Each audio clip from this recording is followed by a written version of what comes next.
Hey guys, and welcome back to our channel Tech and Cryptos. In this tutorial, we're gonna look at how to enable dark mode on Perplexity AI. Now let us begin. Do note that I have already logged into my account. In case you have not to it right now, it's quite easy. In case you don't know how to, well, worry not. We have created a video regarding that as well. Now let us simply look at how to enable the dark mode. Well, as you can see, initially it is in the light mode. And right now what you guys need to do is simply know how to go to settings. At the bottom left, right next to your username, you will see a button like this, that is settings. Click on it. Then from it, initially you will be in the account page. Well, this is the page that we want to stay on.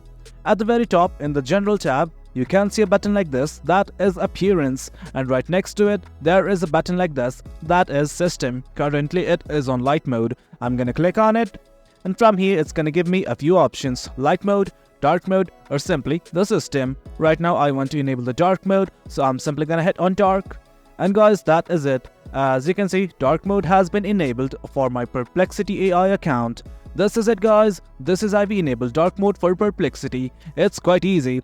If you guys found this video informative and for more content like this, do remember to hit like, share and subscribe. Your support fuels us. Until next time, thank you.